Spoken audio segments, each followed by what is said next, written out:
So whenever I approach a film, there are decisions that need to be made. And I've created a slide for you that has a number of different points that you're going to probably have to deal with. The first one is in any sort of moving picture, there are going to be hit points, start and stop moments when you need to change something in the music, or you need to start it initially, and then where you need to end it. Secondly, you're going to have to think about some sort of tempo. Is the tempo going to be ambiguous, meaning that you don't really hear a clear meter or tempo, or does it need to be very clear so that you're measuring the music out, either it's because it helps along the action or the movement, or maybe the tempo is going to change. It's going to start off ambiguous or unclear and then become more clear throughout there. Whatever ends up happening with the tempo, you're going to have to make some sort of decision in relationship to it.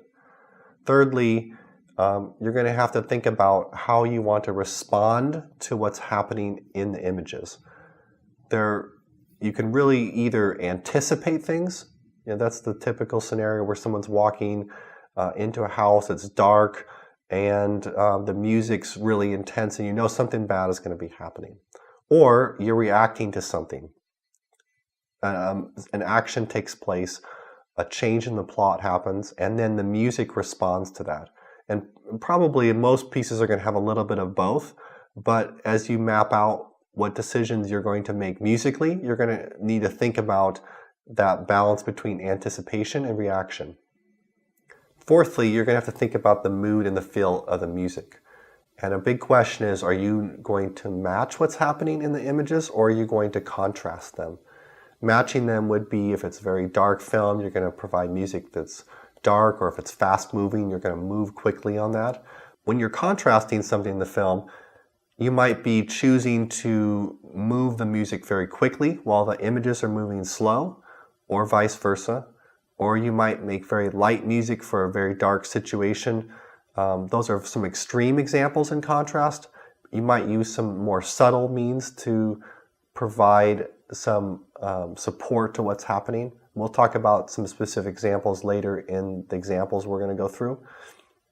And then lastly, with regard to mood and feel, you're going to need to think about the instrumentation. Do you want to do something that's more like a thick in nature with lots of instruments that are happening, a very full sound?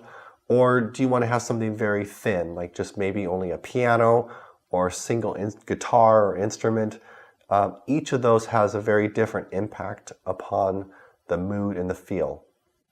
Finally, another decision you're going to have to make is about how this particular cut and the music that you're creating for it relates to the whole. And sometimes if you have a short piece, it's going to be, you don't have to relate that to the whole, but you need to think about what comes before this piece of music and what comes after it.